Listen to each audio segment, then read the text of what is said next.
30 seconds each in between. 30 Well, seconds. 30 seconds to a minute, but don't leave it for like 3 minutes or something, because you just want to keep it consistent. Because the younger ones will also sink, and then it will not. Not necessarily, because you think about it. If you're going to do treatment class older, right? If one day you're doing 10 minutes starvation before you put odor, another day you put in 30 minutes before you put, and I don't know, you might get different results, right? So you just want to keep it consistent. But once, So where did you take the punches? The punches are just from when you another penetrate. You just did only for punches. yes, yeah, I'll leave this for the day. All subsequent experiment will use this for practice. So I'm gonna actually put some more buffer in here because there's not enough oxygen in it when it clump like that. So I'm still have to do more stuff. I'm gonna leave it more buffer until I'm ready for it. So we'll consider that one more wash. Other thing you want to do is you want to put big 3-4 drop in here.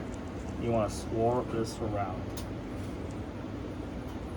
and make a whole ring around it. Because if you don't, what's going to happen is that the worm's going to crawl on the side and die. You end up losing half the worms. Okay. And when we rewash it, these ones that were dried will actually rehydrate and become alive again. But then you can't trust those worms that got the same amount of kind of training with the other ones, because they've gone through this intense stress, came back, and they probably don't chemotax. Artificial decrease your chemotaxis index. Okay, so this, but how this just happens that they go to the edges and They start crawling up. And once they make it up, they start drying and they can't make it back. Or they don't know where they're going. They just randomly random walking and they end up there. Right. So once you have all the washes and you have that ready, you want to remove the solution and leave about that much. This way you can sort of pipette just up and down a little bit. like 1-2 millimeters of liquid above the clump of worms. That's enough. Yeah. Or as much as you feel comfortable to divide them even. Right? You want a little bit of fluid to help you suck them out. If you remove all of them, you're gonna have too little of a volume. This division is obviously arbitrary. It's by experience you get better on making the same. Like if I see this one has a little bit more than that, I might just get a little bit back here. And when that's done, I'll take this, I tilt the plate, and I tilt it back so they're not all clumped in the one center drop. This way it will dry out faster. Like in a few minutes it'll dry out. But if you leave the big fat drop, it might be 30 minutes before they dry out. So then you have something swimming for 30 minutes while the odor is kind of going into the liquid, but we don't know how much. And so these are all variables you want to eliminate.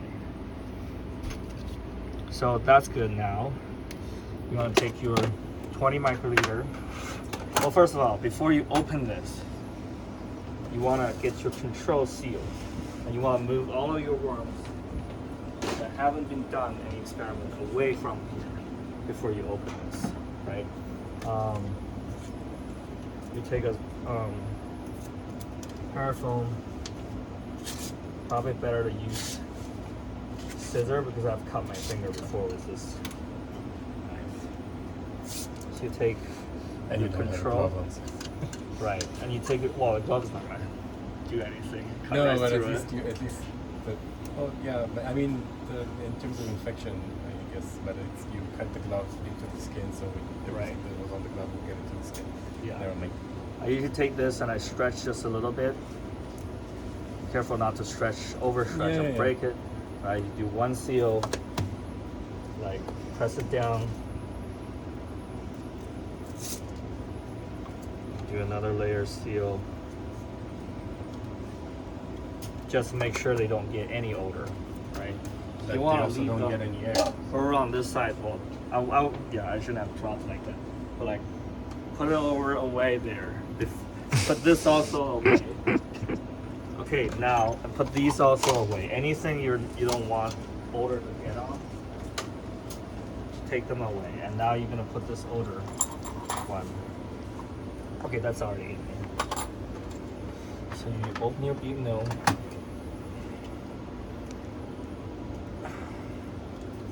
You take 20 microliter. Make sure you're dipped deep enough because otherwise you can't see what's going on. You might suck half. You won't know. You kind of just divide them 1, 2, 3, 4. Kind of divide them. I'll show you what will happen if you put it on there. You see the whole plastic turns white. And I don't know what happens there. Maybe some other chemical will come out, so I would try to avoid that. Then you put that on. Seal this one too.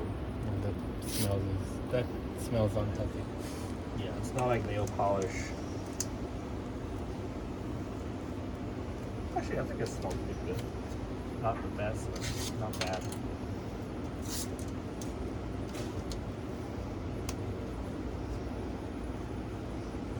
you want to get this sealed up. Especially here, you see you have drop. You still have fluid on the agar. If you pull this too hard, bam! And now the fluid might go off the agar onto the plate. So that's why you kind of be careful with that part. So now you're all done with that. Write it down. All time. Write on the time now. 6:25 to. So an hour and a half will be 7:55. Control. Wall type. 6:25 to 7:55. Learning.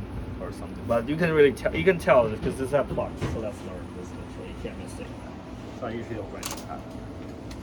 And there you go. Make sure they're sealed well. Take this. I usually like to do chemotaxis in here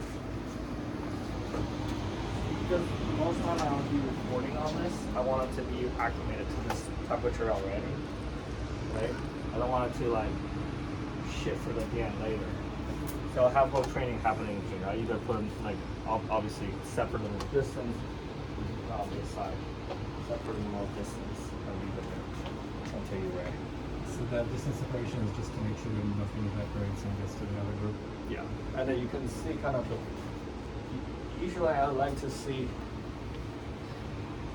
the wind come down from this side and might go blow up that way. So I would have put the control over here and right. So. Kind of but then you said that the drop that you put the worms in the NET, which NGM offer.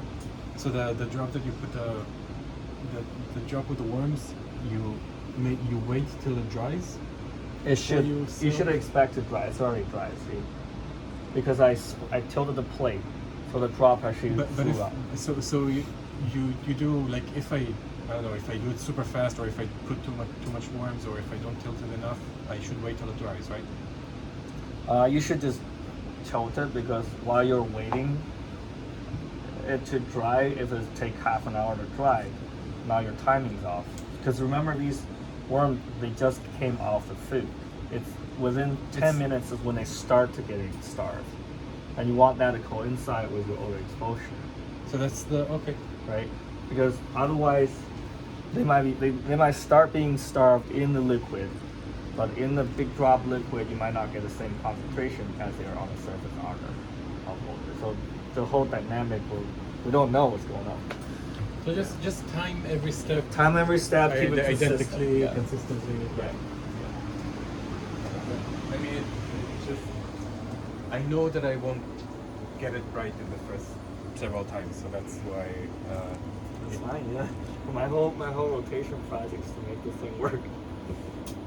Testing every like different time points and stuff like